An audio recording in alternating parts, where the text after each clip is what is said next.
ನಮ್ಮ ಚಂದನ್ ಬ್ರೋ ಕೇಳಿದ್ರು ನಾನು ಚೆನ್ನಾಗಿ ಆ್ಯಕ್ಟ್ ಮಾಡಿದ್ದೀನ ಅಂತ.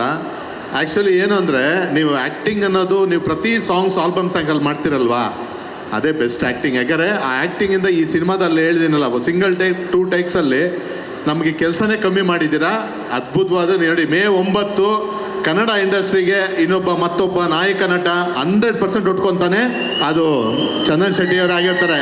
ನಾನು ಗ್ಯಾರಂಟಿ ಕೊಡ್ತೇನೆ. ಯಾಕಂದರೆ ಸುಮಾರು 1800 ಸಿನಿಮಾ ಈವೆಂಟ್ಸ್ ಮಾಡಿದ್ದೀವಿ ನಾವು, ಎಲ್ಲ ಹೀರೋಗಳ ಜೊತೆನೇ ಇದ್ದೀವಿ, ಪ್ರತಿಯೊಬ್ಬ ಹೀರೋಗಳು ನಮ್ಗೆ ಸಪೋರ್ಟ್ ಆಗಿದ್ದಾರೆ. ಬಟ್ ನಾನು ಹೇಳ್ತೀನಿಲ್ಲ, ಈಸ್ ಪ್ರಾಮಿಸಿಂಗ್ ಹೀರೋ ಆಗಿ ಡೆಫಿನೆಟಾಗಿ ಕನ್ನಡ ಇಂಡಸ್ಟ್ರಿಗೆ May 9 ನೀವು 100% ನಿಂತ್ಕೊತೀರ ಬ್ರೋ, ನೋ ಡೌಟ್.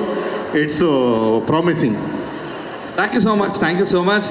ನನ್ನ ಹೊಸ ಜೀವನ ಶುರು ಮಾಡಿದ್ದೀನಿ, ಹೊಸದಾಗೇನೋ ಆಗಬೇಕಂತ. ನಿಮ್ಮೆಲ್ಲರ ಸಪೋರ್ಟ್ ಇರಲಿ. Thank you. ನಿಮ್ಮ ಮೊದಲನೇ ಸಾಂಗಿಂದನೂ ಎಲ್ಲರೂ ಸಪೋರ್ಟ್ ಮಾಡ್ತಾನೆ ಬಂದಿದ್ದಾರೆ Chandan sir. And I am sure ಇವಾಗ ನಿಮ್ಮ ಮೊದಲನೇ ಸಿನಿಮಾಗೂ ಎಲ್ಲರೂ ಸಪೋರ್ಟ್ ಮಾಡೇ ಮಾಡ್ತಾರೆ. ಚಂದನ್ ಶೆಟ್ಟಿ ಮ್ಯೂಸಿಕ್ ಆಲ್ಬಮ್ನ ಯಾರ್ಯಾರು ಕೇಳಿಸ್ಕೊಂಡಿದ್ದೀರಾ ಇಲ್ಲಿ? ಇಷ್ಟು ವರ್ಷ ಮಾಡಿದ್ದಾರೆ ಅವರು, ಇಷ್ಟೇನಾ? ಇಷ್ಟು ಜನ ಕೇಳಿಸ್ಕೊತಿದ್ದೀರಾ ಅಂದರೆ ಎಲ್ಲರೂ ಕೇಳಿಸ್ಕೊಂಡಿರ್ತೀವಿ ಆಲ್ಮೋಸ್ಟ್ ಎಲ್ಲ ಪಬ್ಬಲ್ಲಿ ಆಗಿರ್ಬೋದು. ಇವತ್ತು ಎಲ್ಲ ಕಡೆ ಚಂದನ್ ಶೆಟ್ಟಿ ಸಾಂಗ್ ಬಿಟ್ಟರೆ ಯಾವುದು ಮೋಸ್ಟ್ಲಿ ಬರಲ್ಲ.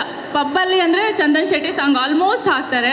ಬಟ್ ನಾವೇನು ಕೇಳ್ಕೊತಾ ಇದ್ದೀವಿ ಅಂದರೆ, ಇವಾಗ ಅವ್ರದ್ದು ಲಾಂಚಿಂಗ್ ಸಿನಿಮಾ ಇದು ಸೂತ್ರಧಾರಿ ಸಿನಿಮಾ, ಅವರು ಫಸ್ಟ್ ಟೈಮ್ ಹೀರೋ ಆಗಿ ಲಾಂಚ್ ಆಗ್ತಾ ಇದ್ದಾರೆ. ಸೊ ಈ ಥರ ಒಬ್ಬರು ಟ್ಯಾಲೆಂಟ್ ಇರೋರನ್ನ ಬೆಳೆಸಬೇಕು. ತುಂಬ ಟ್ಯಾಲೆಂಟ್ ಇದೆ ಅವ್ರ ಹತ್ರ, ಮ್ಯೂಸಿಕ್ ಅಷ್ಟೇ ಅಲ್ಲ, ಆ್ಯಕ್ಟಿಂಗ್ ವೈಸ್ ಆಗಿರ್ಬೋದು. ಸೊ ಅವ್ರ ಹತ್ರ ಕೆಲಸ ಮಾಡಿ ತುಂಬ ಇಷ್ಟ ಆಯಿತು. ಸೊ ಇದೊಂದು ನಿಮ್ಗೆ ಒಳ್ಳೆ ಗೆಲುವಾಗುತ್ತೆ, ಒಳ್ಳೇದಾಗಲಿ. ನಮ್ಮ ಕನ್ನಡಿಗರು ಯಾವತ್ತೂ ಕೈ ಬಿಡಲ್ಲ, ಹೌದಾ? Thank you. And BookMyShow ಅಲ್ಲಿ ಸೂತ್ರಧಾರಿ ಸಿನಿಮಾಗೆ ಇಂಟ್ರೆಸ್ಟ್ ಬಟನ್ನ ಕ್ಲಿಕ್ ಮಾಡಿ ನಮಗೆ ಸಪೋರ್ಟ್ ಮಾಡಿ ಅಂತ ಕೇಳ್ಕೊಳ್ತೀನಿ. Thank you so much. ಓಕೆನಾ? May 9 ಸೂತ್ರಧಾರಿ ರಿಲೀಸ್ ಆಗ್ತದೆ. Thank you so much. And thanks to Mantri mall. ಇವತ್ತು ಈ ಕಾರ್ಯಕ್ರಮ ಇಷ್ಟು ಚೆನ್ನಾಗಿ ಅದ್ಭುತವಾಗಿ ನಡೀತಾ ಇದೆ ಅಂದರೆ ಈ ಒಂದು ವೆನ್ಯೂನೇ ಕಾರಣ. Thank you so much. Thanks to Mantri mall. ಎಲ್ಲರೂ ಹೇಗಿದ್ದೀರಾ? ನಂಗೆ ಕೇಳಿಸ್ತಾನೆ ಇಲ್ಲ. Thank you so much. ಇವತ್ತು ನಾವು ಸೂತ್ರಧಾರಿ ಸಿನಿಮಾದ ಏನು ಇವೆಂಟ್ ಮಾಡ್ತಾ ಇದ್ದೀವಿ, ನಿಮ್ಗಳ ಜೊತೆ ನಾವು ಇರೋದು ನಿಜವಾಗ್ಲೂ ತುಂಬ ಖುಷಿ ಆಗ್ತಿದೆ. ಈ ಸಾಂಗ್ ಲಾಂಚ್ನ ನಿಮ್ಮ ಜೊತೆ ಮಾಡ್ತಾ ಇರೋದು. So we are very very happy. ನೀವೆಲ್ಲ ಬಂದಿದ್ದಕ್ಕೆ ಥ್ಯಾಂಕ್ ಯು ಸೋ ಮಚ್ ಮೊದಲನೇದಾಗಿ. ಹಾಗೆ ನಮ್ಮ ಡೈರೆಕ್ಟರ್ಸ್, ಪ್ರೊಡ್ಯೂಸರ್ಸ್ ಎಲ್ಲರೂ ಬಂದಿದ್ದಾರೆ. ಎಲ್ರಿಗೂ thank you so much sir. Sutradhari cinema ಏನಂದರೆ ಇವತ್ತು ಸಾಂಗ್ ಲಾಂಚ್ ಇದೆ. ಹಾಗೆ ಬೆಂಗಳೂರಲ್ಲಿ ಇನ್ನೊಂದೇನೋ ನಡೀತಾ ಇದೆ. ಏನದು? ಮ್ಯಾಚ್. ಹೌದು, IPL ಮ್ಯಾಚ್ ನಡೀತಿದೆ. ಎಲ್ಲರೂ ಏನು IPL ಎಷ್ಟು ಇಷ್ಟಪಡ್ತೀರಾ?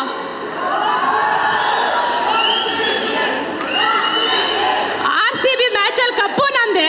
ಕನ್ನಡ ಇಂಡಸ್ಟ್ರಿಯಲ್ಲಿ ನಮ್ಮದೇ ಹವಾ ಇರಬೇಕು, ಹೌದಾ? ಯಾವಾಗಲೂ ನಾವೇ ಟಾಪಲ್ಲಿ ಇರಬೇಕು.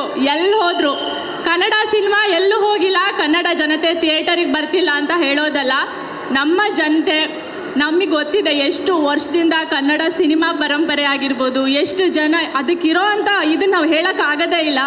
ಒಳ್ಳೆ ಸಿನಿಮಾ ಇದ್ದರೆ ನಮ್ಮ ಕನ್ನಡಿಗರ ಸಿನಿಮಾ ನೋಡ್ತಾರೆ, ಅದಕ್ಕೆಲ್ಲ ನಾವೇ ಸಾಕ್ಷಿ. ಸೊ ಸೂತ್ರಧಾರಿ ಅಷ್ಟೇ May 9 ಬರ್ತಾ ಇದ್ದೀವಿ. ಸೊ ನಿಮ್ಮೆಲ್ಲರ ಸಪೋರ್ಟ್ ಇರಲಿ ಅಂತ ಕೇಳ್ಕೊತೀವಿ ಅಷ್ಟೇ. ಬಿಕಾಸ್ ಒಳ್ಳೆ ಸಿನಿಮಾ ಇದ್ದರೆ ಒಂದು ಒಳ್ಳೆ ಸಿನಿಮಾ ಗೆದ್ದೇ ಗೆಲ್ಲುತ್ತೆ. ಸೊ ನಿಮ್ಮೆಲ್ಲರ ಸಪೋರ್ಟ್ ಇರಬೇಕು. ಸೊ ಚಂದನ್ ಶೆಟ್ಟಿ ಅವ್ರ ಜೊತೆ ಕೆಲಸ ಮಾಡಿ ತುಂಬ ಇಷ್ಟ ಆಯಿತು ನನಗೆ. ಅವರ ಡೆಡಿಕೇಶನ್ ಆಗಿರ್ಬೋದು, ಹಾರ್ಡ್ ವರ್ಕ್ ತುಂಬ ಇಷ್ಟ ಆಯಿತು.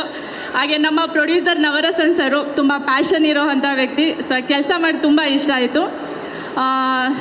ಎಲ್ಲ ಮಾಧ್ಯಮ ಮಿತ್ರರಿಗೂ ಥ್ಯಾಂಕ್ ಯು ಸೋ ಮಚ್. ನಮ್ಮ ಸಿನಿಮಾದ ಈ ಎಲ್ಲನೂ ಕೂಡ ಜನಗಳಿಗೆ ತಲುಪಿಸ್ತಾ ಇದ್ದೀರಾ. ಸೊ ಎಲ್ಲರೂ ನೋಡ್ತೀರಾ ಸಿನಿಮಾನ?